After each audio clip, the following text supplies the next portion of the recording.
Last week's cliffhanger, the liars now have to own up to the consequences for what they've done.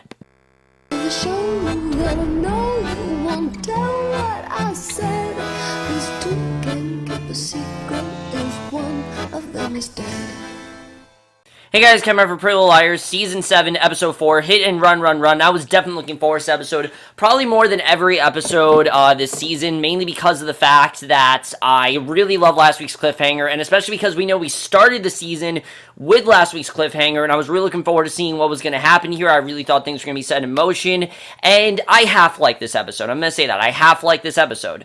There was, I think, some really dumb stuff going on here, but anything that wasn't, really petty relationship drama that I just didn't care about, I really enjoyed. I thought there was some really good reveals in this episode. I thought we found a lot of really big stuff, and we already know, who they actually killed, because as we know, Elliot Rollins was not actually Elliot Rollins. But we'll get into that in a little bit, but let's just get into this episode, which starts off exactly like the premiere. I thought it was very strange that they literally started like the premiere. In fact, I feel like someone who might have watched the premiere and just tuned into this episode might have thought they were watching the premiere, because it started off exactly like the premiere, same lines and everything. The only difference is now we see Hanna and Allie, because they kind of want to make us think that they might have killed Hanna. I don't know why, they kind of made us think that. And also, the line Hanna would have wanted us to do that, it's completely gone. I don't know why, it just is. It's not there anymore, and basically, they frantically cover their tracks. The liars bury Elliot's body in the woods, and Arya urges the others to call the police, but the group decides that the best course of action is to just bury the body. That's the best thing to do.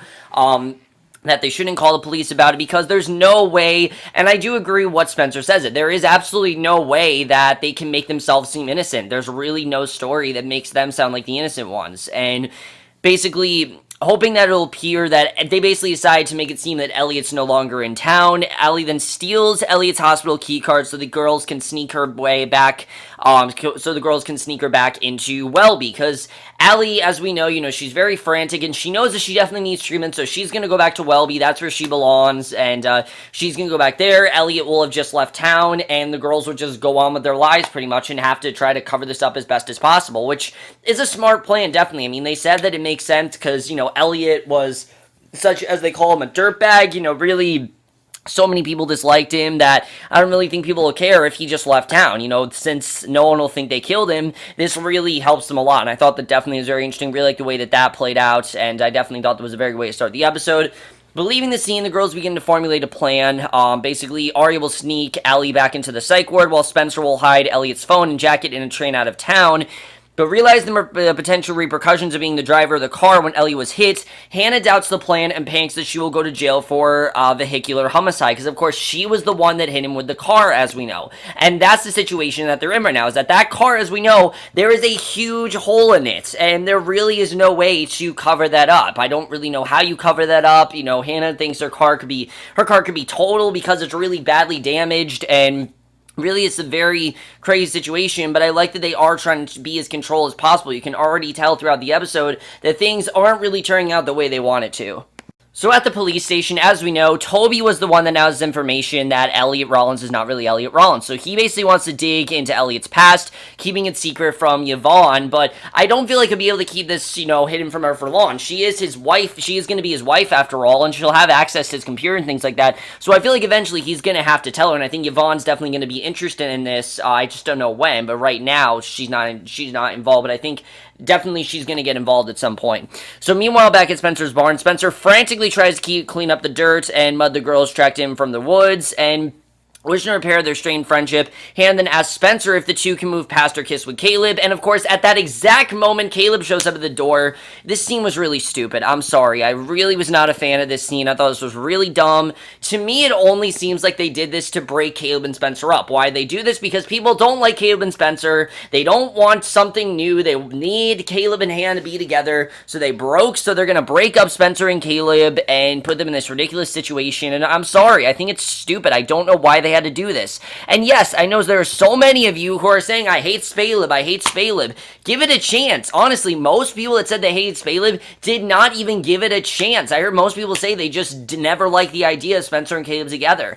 I thought they worked really well, actually. I really did like the idea of them together. Hanna gave her blessing and everything, and I don't really know why Hanna actually kissed Caleb. It just seemed kind of out of character for her. And there's this emotional conversation through a door. Caleb talks about the first moment he saw Spencer and everything, and the moment had all three in tears, so he was unaware that Hanna was present. Spencer was also very clearly still upset with Hanna over the kiss, and I just don't care. I'm sorry. As much as the show wants me to care, I don't give a fuck about this, to be honest with you. I don't care what's going on here. I think it's dumb. I just don't care. I don't know why the show wants me to care so much about this, and it's just silly. It really is. And I did like the moment he had. I think definitely the actor that played him, I can't think of his name now, but he definitely did a very good job. And Tyler Blackburn, he did a great job in this scene, revealing the depth of his feelings for her and everything, and how much he cared about her. How Spencer was then forced to turn him away to protect him from being involved in the crime, because obviously she doesn't want to be involved in this. And the way they're covering up, I think they're kind of doing a good job with it, and they're kind of not as well, because they're trying to definitely cover this up.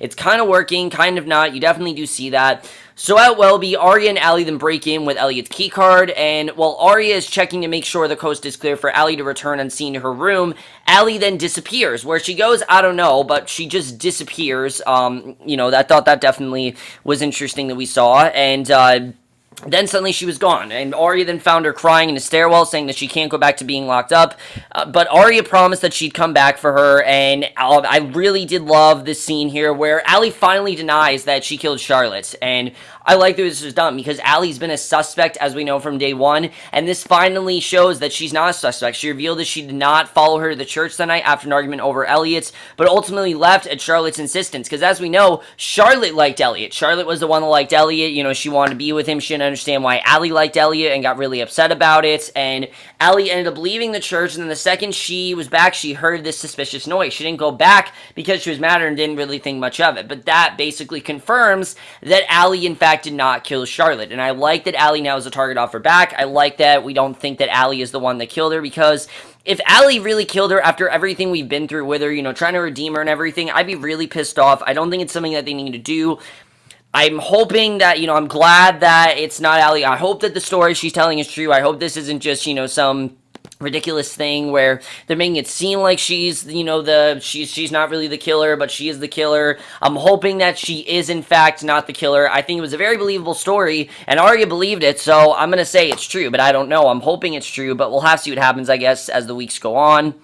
But then we get to my least favorite part of this episode, which has to do with Spencer. And yes, like I said, there was this whole thing with Spencer and Caleb. Now I would have been fine with that had it not been for this random guy that Spencer runs into named Marco. Why the hell was this guy introduced? I don't see what the point of his character was, only for Spencer to have a new love interest, and it just felt really pointless to me. We see at the Radley, Spencer is hitting on this guy named Marco, who she cracked that she spent the night burying a body, and in time they were drinking and laughing, and they're drinking and laughing and everything. Then they just casually hook up in an elevator. It's really weird. I'm glad that Spencer did put an end to it, because I thought it'd be really dumb if she had sex with this random guy all of a sudden. It's just not something that Spencer would do. And she called Emily and said that she was too drunk to drive, to put Elliot's phone on a train as part of their plan to make it look like he skipped town.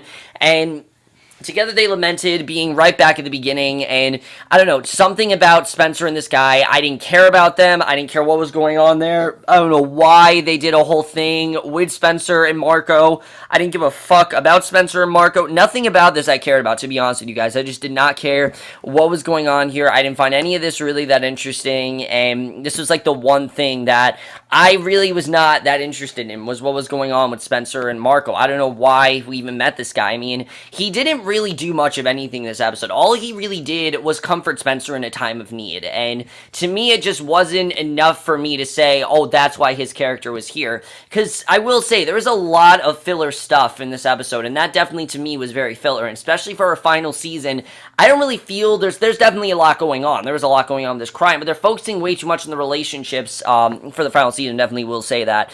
But Arya and Hanna then returns to the scene of the crime. Their damaged car is now gone. We don't know where it is, but it's gone. Now, I'm thinking it's totaled, because obviously if the car was damaged, it was probably totaled. And Hanna thinks that someone knows what we did tonight. And I'm just like, no, your car was probably totaled. But Mona reveals that she's the one that took it. She had been trailing Elliot and was now trying to help them clean up their murderous mess. So I do like that Mona is allied with them. Again, that takes a target off her back, but I still don't know. I mean, Mona could be part of it. But most problematic was that they didn't know what happened to his burner phone. They know that obviously there was a burner phone. They don't know what happened to it. And obviously that's a huge problem because they were trying to hide his burner phone. And now she might just ruin this entire situation for them. So we don't really know what happened there, and that obviously can't end well for anyone. So I thought that definitely was very interesting as to what's going on there. We don't really know what happened to his burner phone, but the next day, Mo and the Liars are then at the rally. They're stressing out about the burner phone and whether Mary Drake was Elliot's accomplice because they pretty much think that she was the one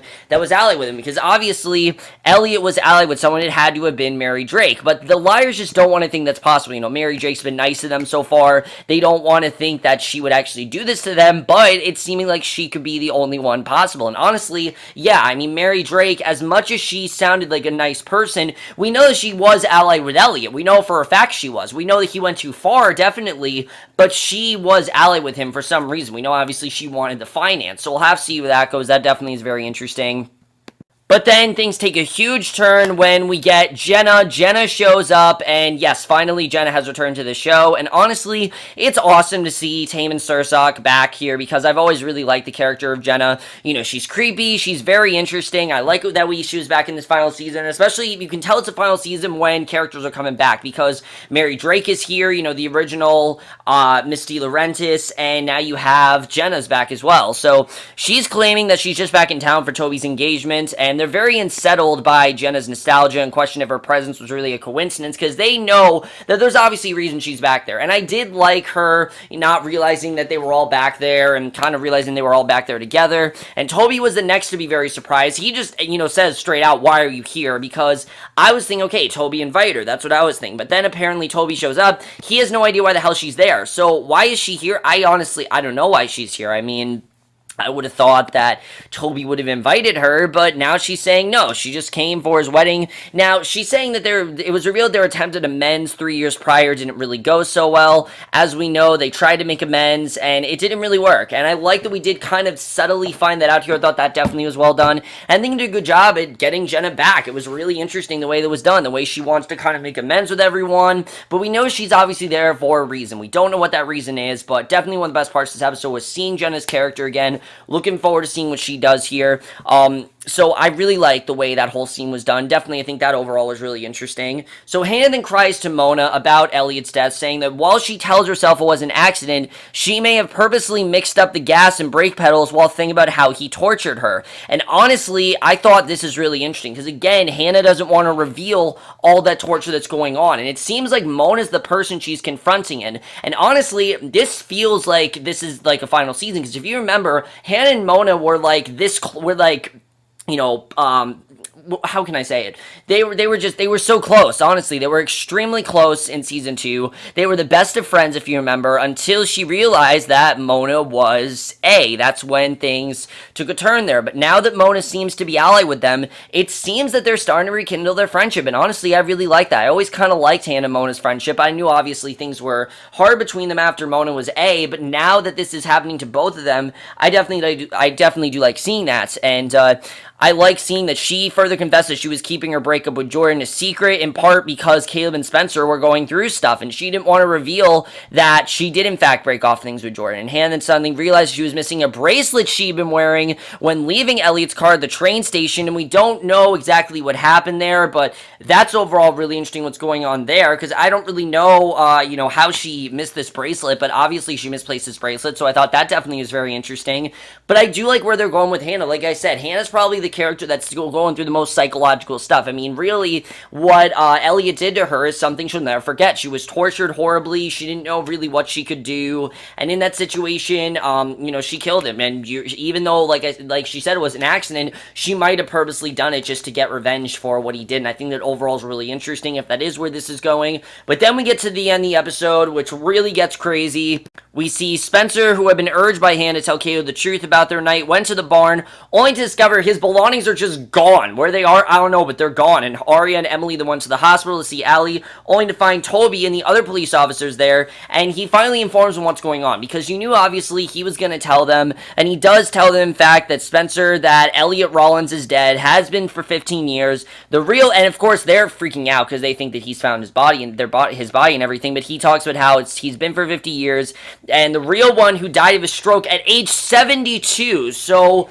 how did he get this name? I don't really know why he picked Elliot Rollins, of all people. Who is the real Elliot Rollins? We now know who the real Elliot Rollins is, but why did he pick the name Elliot Rollins? That just doesn't exactly make sense to me. So Toby said that the fraud Elliot was missing, the precinct was determined to find him, and the truth will come out. He vowed he's gonna find out who did it, and this obviously is really scaring the liars, because of course they're the ones that did it, and this is something that I love. For the past few seasons, when someone's committing a crime, they haven't done it, they've just thought they have, and they've tried to keep the target off their back in the best way possible, but in this case, no, they in fact did it, and they can't keep this hidden. This is something that they did, and he's gonna find out they did it. And when he left, Spencer then asked, if Rollins isn't Rollins, then who the hell they just killed? Because obviously, they just killed someone, they don't know who it is. And then we get the end of the episode. At the same time, Hanna and Mona are recovering her bracelet when they discovered the burner phone right then and there, and Jenna's on the other line asking for Archer, who is Elliot's real name. Archer, I don't remember what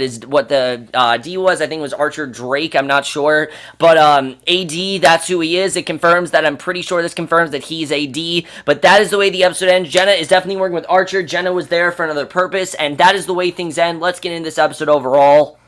So really, a lot of good stuff going on in this episode, but also a lot of not so good stuff going on. For me, all the stuff going on with Elliot and us finding out his real name was Archer, that stuff was really good. All of the romantic stuff, I literally could give two shits about. I don't care what's going on there. Just out of everything that's going on, it's just not interesting. To me, it just seems like it was there to, one, break up Hanna and, break up Caleb and Spencer, show that they can't be together, which I don't understand. They did a very good job of showing these two can, in fact, be together. Hanna even gave them her blessing, and two, to get Hanna and Caleb back together, which I really hope they're not trying to do. Caleb professed his love to Spencer, says how much he loves her, says how much he cares about her, everything that Spencer wanted to hear, and I get that Spencer obviously was trying to keep him away from the crime, but this has just really made things worse, so I don't really know what's going to happen there. That whole part of the show I don't really care about. Now let's get to the stuff I do in fact care about, because there's a lot of interesting stuff going on here. First of all, if Jenna's working with Archer, this guy, who is he, what was going on with him, what is his real mission, and how is Mary connected to all this? Because we know that Archer insisted that he wanted, the Karasimi group. So, does Mary even know that he's not Elliot? I don't really know what's going on there. Obviously, Mary was involved. I'm assuming that Jenna's allied with Mary. Now, I forgot to say at the end of the episode, Mary comes in to see Allie and says that she's going to be taking over. I don't really know what that means, but she's going to be now taking over. I don't know what Mary's going to do to Allie, but she's clearly going to try to get closer with Allie, and that's really the only person she hasn't really gotten close with yet. She's gotten closer with Spencer. There's a theory going around that Mary Drake could in fact be some related to Spencer in some way, like her biological mother or something. I don't know. I heard a crazy theory about that. I think that definitely is very interesting. I like that we now know, though, that Allie isn't Charlotte's killer, because that takes a target off her back. I wouldn't want Allie to be Charlotte's killer. If there was anyone, I would not want it to be Allie. That's just the one thing to me. I really would not. I don't think Allie would, in fact, kill Charlotte. After everything we did with her, I don't think they do that. And especially how dead set she's been on finding her sister's killer, I just don't think she'd kill her. And I'm glad that we now know that she did not, in fact, kill her. That there was someone else and that she turned away. I like that we now know that. I think that definitely is really interesting. What happened, though, with Caleb? As we know, they all his belongings were just gone. So did he move out? I'm assuming that he moved out and that he just can't be with her anymore. But this really, I think, has screwed Spencer over, definitely. I'm really disappointed. I really was kind of liking the Spencer and Caleb relationship. And not just because I think Troy and Belisario and Tyler Blackburn, they have really good chemistry. It's mainly because it was something different. I've said it before. The person you're with in high school is not the person you're going to end up with for the rest of your life. And this show is the complete opposite of that, saying, no, fuck that. If you are with someone in high school, you are going to end up with them. And yeah, there are high school sweethearts and everything, and there are people that end up together. I've seen it many times, but most times you'll find someone new. This Marco guy is not what I'm talking about. This is just some random guy they give Spencer with. I hope we don't see him again, because that was ridiculous. I have no idea what that was there, and it just seemed like it stalled things. I don't even know why we had this Marco guy in the show in the first place. He did absolutely nothing for me. He didn't serve any purpose. He didn't do anything in the story. I have no idea why he was here, and he just was kind of in the episode. I don't know what he was doing here, but whatever reason he was in the episode, I don't really know why, but he was. So I thought it was quite interesting as to what he's doing here, and I hope to God we don't see him again, because I don't want them to give Spencer a random love interest. I think it's stupid to do that. I thought her and Toby worked well together. I mean, I understand Hanna can't be with Jordan, but do we really need to get her back together with Caleb? I just don't know why we have to do that, because it seems like Hanna still likes Caleb. I do like all the psychological stuff that's going on with Hanna, though. The fact that she thinks that her killing Elliot, she meant to kill him. You know, for them, it was accidental. They didn't mean to kill him, but to her, it might not have been. And I think that definitely is very interesting. The fact that I'm thinking Hannah's going to turn herself in. I mean, we saw that she almost turned herself in, saying that she was, in fact, Charlotte's killer. So I'm assuming she's going to turn herself in for this. I mean, I think that's going to happen. So we'll have to see what happens with that. I think she's probably going to turn herself in. Will Mona be able to stop her? I don't know, but I do like that her and Mona are definitely back as friends. I definitely do like seeing that. And I like seeing Mona on the liar side for once, you know, not being the suspicious one. Jenna is kind of the suspicious one right now, and I like that for once it's not Mona. I think that definitely is very interesting. But overall, guys, most of you guys saw this episode. I'd love to hear your thoughts on it, on what's going on here. There's a lot of things, you know, going on this episode, but a lot of things not going on. For me, this final season is not as good as it could be because of all the relationship stuff, and mainly because of all the stuff that happened in the finale. I mean, they fixed the whole Arya Ezra thing. That's fixed. That's fine. I'm fine with the way they did that. But what they're doing with Spencer, Caleb, and Hanna, I think is taking up way too much of the show. It's not that interesting, and I just don't really care. I don't know why they have to keep doing these love triangles that I just don't care about, because I literally could care less about what's going on there. I just don't really care about any of that. I'm sorry if you guys do. I really don't care about who Spencer ends up with. I don't care about who Hanna ends up with. I could really just give less of a shit. I want to watch the show. I want to enjoy the show. And, you know, it's not giving me exactly what I want. I like the stuff we're getting. I really am liking. The stuff we're finding out about Elliot, I think, is all very interesting. I'm just kind of trying to figure out where this is all going. I mean, I think it's been 3 episodes, and we haven't really had a text from AD. We've had some text from AD, but now they're thinking that AD's dead. Now, I don't think AD is dead. I think this is going to be one of those things where they think they've killed AD, and they haven't killed AD, but we'll have to see where that goes. I honestly don't really know. That's my thing. Even though they've killed Elliot, where the hell, you know, Archer, I mean, where the hell is this all headed? I honestly don't know. I don't know where we're going from here, but I will see you guys in my next video, which will be for Dead of Summer. I'm sorry I didn't review last week's episode. I will review last week's episode. I don't know if I'll get to tonight's episode, because I have another review to do on a different channel. It's not for me. I'll tell you guys about my next video, but I will see you guys for that. Okay, bye.